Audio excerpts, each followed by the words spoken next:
Jamais sans la grâce, une dévotion matinale qui vous connecte à la pensée de Dieu et vous donne la provision du ciel au quotidien. Bonjour chers amis, chers internautes, nouvelle journée, nouvelle provision, bienvenue dans la dévotion de ce matin.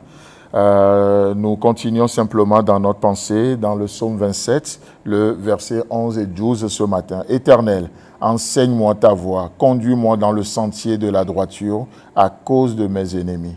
Ne me livre pas au bon plaisir de mes adversaires. Et c'était sur ça que nous étions arrêtés hier, n'est-ce pas? Et on a vu combien l'ennemi se plaît de certaines choses dans nos vies.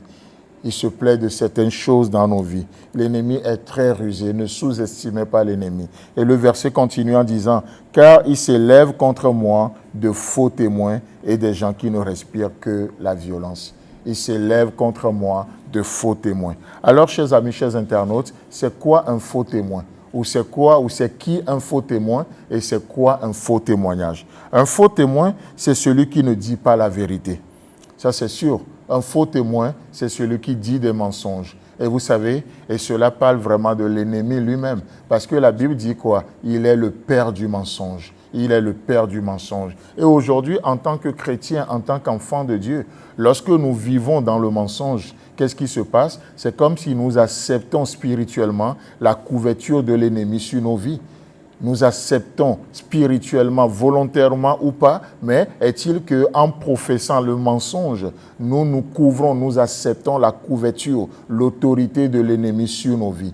Et ça, c'est très dangereux pour nous. Et c'est très dangereux d'être des faux témoins en disant ce qui n'est pas vrai, en disant des mensonges, nous acceptons l'autorité de l'ennemi sur nos vies. Et c'est très, très dangereux. Et ici, le psalmiste dit, « Car il s'élève contre moi de faux témoins. » Et des gens qui ne respirent que la violence. Des gens qui n'ont aucun sens de la douceur, qui n'ont aucun sens de la bonté de Dieu, mais ils ne respirent que de la violence. Vous savez, l'ennemi ne comprend qu'un seul langage, le langage de la violence. Et c'est normal, quelque part, que lorsque les gens se placent sous la couverture de cet ennemi, c'est normal qu'ils deviennent quelque part violents, même s'ils essaient de camoufler ça. Vous voyez les mots parfois qui sortent des bouches, c'est très dur ces mots-là, c'est cruel. Vous voyez parfois même le visage qui est fermé comme les portes de la prison, aucun esprit de compassion. Et tout ça, ça montre de la violence.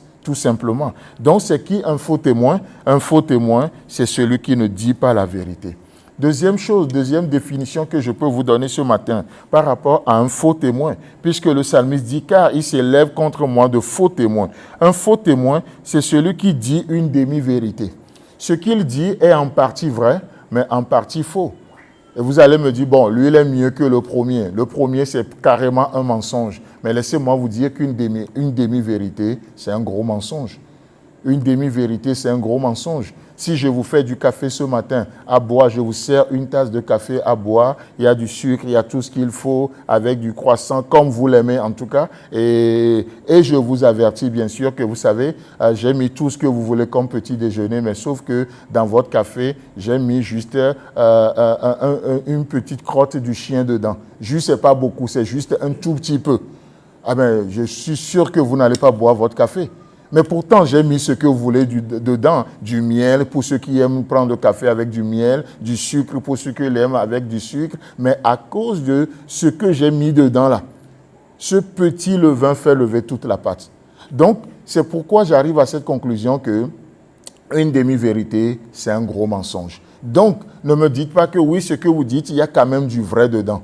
Non, on ne veut pas savoir s'il y a du vrai dedans, mais on veut savoir si c'est du vrai. C'est tout. D'accord? Donc, un faux témoin, c'est celui qui dit une demi-vérité. Un faux témoin, c'est celui qui exagère dans ses propos. En bon français, on les surnomme les Marseillais, n'est-ce pas? Les gens qui exagèrent toujours dans leurs propos. Toujours. Ils doivent rajouter quelque chose de pathétique. Ils doivent rajouter. Ils ne peuvent pas raconter simplement les faits. Il faut qu'ils rajoutent leur grain de sable. Ce sont des faux témoins. Un faux témoin, c'est celui qui, dans ses propos, ne parle pas le langage de la croix. Il ne parle pas du langage de l'œuvre accomplie. il met toujours un fardeau sur l'autre. Ouais, tu dois être comme ça. Oui, tu dois atteindre cet objectif. Tu dois être ceci. Non, nous parlons le langage de la croix. Pourquoi? Parce que la croix, c'est là où tout est accompli, mais nous croyons sincèrement que c'est encore là que tout s'accomplit aujourd'hui. Chers amis, chers internautes, qui êtes-vous? Le psalmiste nous dit ici, il s'élève contre moi de faux témoins et des gens qui ne respirent que la violence. Je prie ce matin que le Saint-Esprit, l'Esprit du Dieu vivant, puisse nous saisir ce matin et porter ses fruits en nous pour la gloire de son seul nom. Amen. Si vous avez aimé cette émission, parlez-en à vos amis. Parlez-leur du message de la grâce et de ce qu'il fait dans vos vies. Pour un sujet de prière, une question ou pour devenir partenaire, contactez-nous au 00229 94 75 80 20. Que Dieu vous bénisse et à la prochaine. En attendant, pensez avec Dieu.